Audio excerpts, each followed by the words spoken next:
हरि ओम नमस्ते गणपतये। खर्वं स्थूलतनुं गजेन्द्र बदनं लंबोदरं सुंदरं प्रस्यन्दनमदगंध लुब्ध मधुप व्यालूल गंडस्थलम दंताघात विदारितारिरुधिरैः सिंदूर शोभाकरं वंदे शैलसुतासुतं गणपतिं सिद्धिं प्रदं कामदं गजाननं भूतगणादिसेवितं कपीथ जम्बू फलचारुभक्षणं उमासुतं शोक विनाशकारकं नमामि विघ्नेश्वर पाद पंकजम। नमो दिव्यै महादिव्यै शिवायै सततं नमः। नमः प्रकृत्यै भद्राय नियताः प्रणताः अस्मताम्।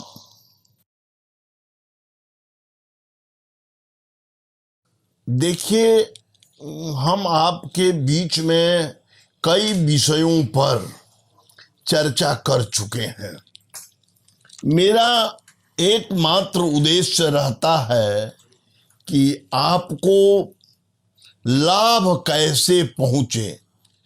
आप जिस जीवन की संघर्ष से जूझ रहे हैं उससे कैसे आपको मेरे द्वारा लाभ मिल जाए, मुझे बहुत सुकून मिलेगा। मैंने एक नहीं, लाख तो नहीं कहेंगे, लेकिन हजारों हजार लोगों को मैंने अभी तक दिशा निर्देश किया और उनको काफी लाभ, वो बहुत ही प्रसन्न होकर के मेरी चर्चा करते हैं। इसमें मेरी कोई विशेषता नहीं है, विशेषता उनकी है, क्योंकि उनकी जितनी आस्था, जिस आस्था के साथ वो मेरे बताए हुए दिशा निर्देश का पालन करते हैं, उसी अनुपात में उनको फल भी मिलता है। कई लोग तो यहां तक कह देते हैं मेरे से मिलकर के ही, और निकलने के बाद कहते हैं कि पंडित जी हमको क्या गाइड करेंगे, अपने क्यों नहीं गाइड होते हैं। अब बताइए ना, कोई शिक्षक, उसका पढ़ाया विद्यार्थी कलेक्टर होता है, इंजीनियर होता है, डॉक्टर होता है, मंत्री होता है, मुख्यमंत्री होता है, प्रधानमंत्री होता है, तो क्या वह कहे कि मास्टर साहब क्यों नहीं प्रधानमंत्री बन गए, मास्टर साहब क्यों नहीं कलेक्टर बन गए? इस प्रश्न का क्या उत्तर आप दे सकते हैं? कहने का मतलब है कि उसका समय, उसका प्रायश्चित, उसका दुर्भाग्य उस पर सवार रहता है। आपने कई शास्त्रों में देखा होगा, इतना ज्यादा रावण को समझाया मंदोदरी, कौन नहीं उसे समझाया। मंदोदरी से रावण कहता है, जानामि रामं रघुनंदनस्य जानामि सीता जनकात्मजेहम जानामि मृत्युर्धर ध्रुवतस्य हस्तेन तथापि सीताम न परित्यज्यामि। अब बताइए, कोई भी व्यक्ति, उसका प्रारब्ध इतना निश्चित है कि वह चाहता ही नहीं है कि मेरे प्रारब्ध में परिवर्तन हो, तो आप बताइए कैसे परिवर्तन हो सकता है? कोई विद्यार्थी, कोई बच्चा पढ़ने की मन ही नहीं बना रहा, उसको पढ़ने की इच्छा ही नहीं है, तो क्या उसे पढ़ाया जा सकता है? अरे पढ़ने की इच्छा रखेगा तब ही उसे पढ़ाया जाता है। आप देखते होंगे एक ही पिता के कई पुत्र हैं, कोई जज हो जाते हैं और कोई बालू के ठेकेदारी करते हैं। मैंने इसी पटना में देखा। उनके माता पिता की तो इच्छा सबको जज बनाने की होगी, लेकिन कोई बन नहीं सका, सब लोग नहीं बन सके। देखिए, मैं जो आपको मेरा हृदय से ये कामना रहती है कि मेरे से आप लाभ ले लें। जो मैंने अपने जीवन में अपने तपस्या से जो प्राप्त करके आपके बीचों में जो बता रहे हैं, उसका समुचित लाभ आप लें। देखिए, आपका जीवन धन्य हो जाएगा। हम ये नहीं कह रहे हैं कि किसी व्यक्ति को इंजीनियर होना है तो हम उसको डॉक्टर बना देंगे, नहीं। लेकिन मैं ये कहता हूं कि इंजीनियर तो बनना है, लेकिन वो क्लास 1 इंजीनियर हो जाएगा मेरे दिशा निर्देश पर। ये बात को आप जान लीजिए। लेकिन मेरे बताए हुए चीज को सही ढंग से, पूर्ण विश्वास के साथ, complete faith and complete surrender before God आप पालन करें। देखें आपको कितना लाभ होता है। 5 बात ख्याल रखिए। सबसे पहले, अपने घर का वास्तु एकदम ठीक रखिए, उसका बड़ा ही महत्व है।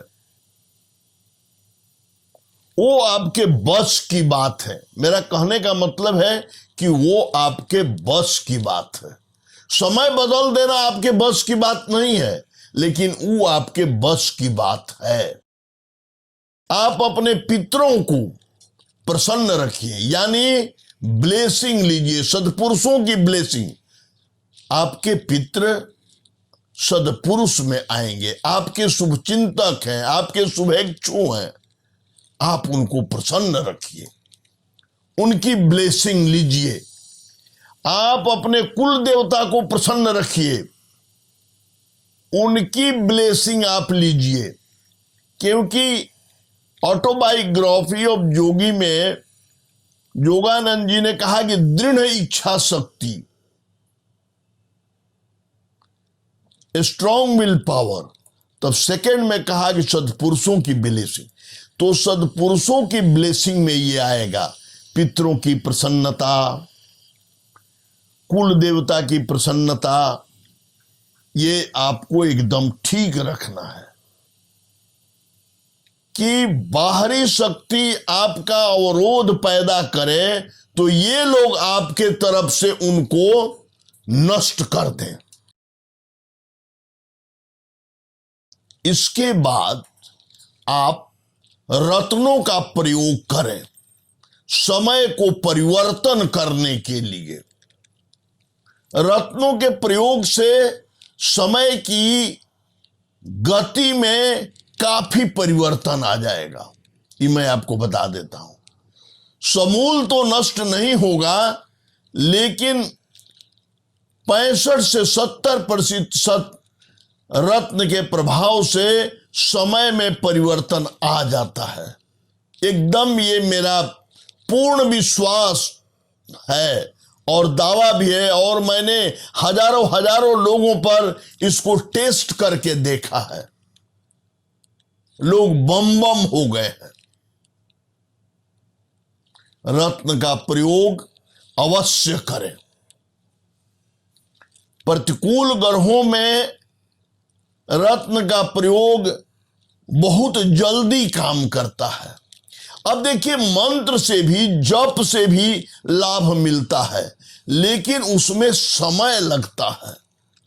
और आज के टाइम में आपके पास इतना पेशेंस नहीं है, धैर्य नहीं है, ना आपकी उतनी आयु है कि 10 बरस आप अपने मंत्र जप के द्वारा आप अपने ग्रह को ठीक करिए। यहां तो जवानी और बुढ़ापा और बचपन में बुझाता ही नहीं है, देखते देखते में बीत जाता है। तो आप, और रत्न का प्रभाव सूरज के किरण के रिफ्लेक्शन से तुरंत होता है। उसके बाद मंत्र का प्रयोग करते रहिए, धीरे धीरे उससे अस्थायी आपको परिवर्तन हो जाएगा। तत्काल में आप रत्न के प्रभाव को आपसे अपनी मदद लीजिए।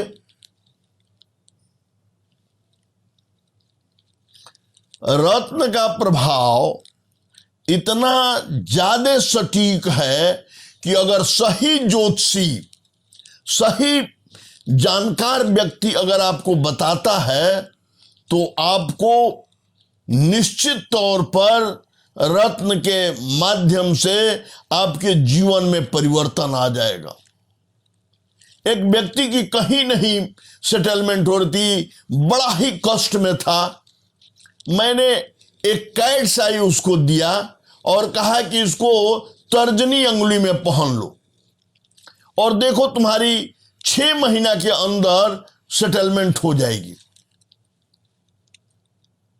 आपको मैं क्या बताऊं, पहले तो उसको इतना लोग, उसका ग्रह इतना खराब था कि कितने ज्योतिषी और पंडित उसको कहे कि तर्जनी अंगुली में क्यों पहने हो, इसमें तो पुखराज पहना जाता है। कैट्स आई तो बीच वाली अंगुली में पहना जाता है केतु का। बहुत लोग बहुत तरह से उसको भटकाए। वो आकर के मुझसे कहता भी था, हमने कहा कि एकमात्र तुम पहने रहो और तुम 6 महीना इंतजार करो। बहुत पहले 6 साल पहले एक परीक्षा वो दिया था जो पेंडिंग पड़ा हुआ था, लगा कि उस तो अब तो कैंसिल हो गया होगा। अचानक उसमें उसका इंटरव्यू आ गया और इंटरव्यू बहुत अच्छा गया और आज वो सेटल्ड है। मैं क्या बताऊं उसको, ऐसी ऐसी रत्न का प्रभाव होता है। एक व्यक्ति बहुत ही कष्ट में था, आर्थिक स्थिति इतना कमाता था, बनती नहीं थी। मैंने कहा कोलंबियन पन्ना पहन लो। चलते में मैंने आपको ये बता दूं कि ट्रेन में वो आमने सामने सीट पर वो बैठा हुआ था और चर्चा बस वो जान गया कि हम ज्योतिषी हैं और उसने पूछा कि कहा कि बड़ा हम कष्ट में है, कर्जा। हमने कहा कि देखो कर्जा तो तुम्हारा जो है खर्चा तो हम नहीं कम कर सकते हैं, लेकिन आमदनी इतना बढ़ा देंगे कि खर्चा पर कोई असर नहीं पड़ेगा। तो क्या करें गुरुजी? हमने कहा कि ये कोलंबियन पन्ना पहन लो 5 रत्ती से ऊपर, लेकिन बढ़िया पन्ना लेना। अगर सोना में नहीं पहन सकते हो तो ब्रॉन्ज में पहनना, चांदी में कभी मत पहनना, क्योंकि चांदी चंद्रमा का होता है और चंद्रमा और बुध में पन्ना बुध का रत्न है, कभी पटता नहीं है। इसलिए कभी भी पन्ना चांदी में नहीं धारण करना चाहिए। ये पहला बात जान लीजिए। और क्या बतावें, वो आदमी इतना प्रसन्न हुआ कि मुझे गाड़ी देने के लिए कहा, सर आपको एक तो गाड़ी खरीदना। लेकिन नहीं, मेरी तो गाड़ी है, तुम खरीदोगे तो हम कहां रखेंगे उसको। इतना अच्छा उसका साइंटिफिक गुड्स का वो सप्लाई करता था, इतना मतलब हम अब क्या है आपको बतावें। ऐसे ऐसे लोगों को रत्न से रोज कितने लोगों को लाभ हो रहा है। कोई आईएएस हो जा रहा है, कोई आईपीएस हो रहा है, कोई मेडिकल की परीक्षा में सफलता प्राप्त कर रहा है मेरे द्वारा। इसमें यही एक बात सबसे बड़ी है कि लोग सही रत्न नहीं पहनते हैं। पहले तो सही उनको जानकारी नहीं होती है कि पहने क्या, और जानकारी हो भी जाती है तो उस पर कटौती करने लगते हैं। सही ढंग से रत्न पहनिए, आपको बहुत लाभ होगा। सभी रत्न का अपना अपना महत्व है और एक सही व्यक्ति से ही राय लेकर के रत्न धारण करना चाहिए। उसका वेट, उसका धातु, ये सारा योग्य व्यक्ति से। अब मान लिए किसी का वेट है 90 kg और उसको आप कह रहे हैं कि 5 रत्ती नहीं, उसका वेट के हिसाब से उसके रत्न का वजन भी आपको तय करना होगा। अब कभी कभी ऐसा भी होता है कि उसके यहां प्रेत दोष भयंकर है और कोई भी रत्न पहना दीजिएगा तो उसको काम नहीं करेगा। इसीलिए मैंने पहले कहा कि आप बद्दुआ से मुक्त होइए। पितृदोष प्रेत दोष क्या हुआ? बद्दुआ हुआ। बद्दुआ नहीं लेना है। दुआ कितना लिए ये नहीं काउंट करता है, कितना कम बद्दुआ लिए ये बहुत बड़ी बात है। आपको इस बात का ख्याल रखना। इसीलिए मैंने पहले कहा कि पितृ देवता, कुल देवता और अपने घर की वास्तु, ये तीनों को ठीक करिए। घर के वास्तु में ईशान कोण में कोई दूषित चीज जैसे शौचालय, पैखाना, सीढ़ी आदि नहीं होनी चाहिए। इस बात को एकदम पक्का आप जान लें। ईशान कोण में पानी की व्यवस्था, बोरिंग, चापाकल, कुआं, जो भी व्यवस्था करते हो जरूर रखनी चाहिए।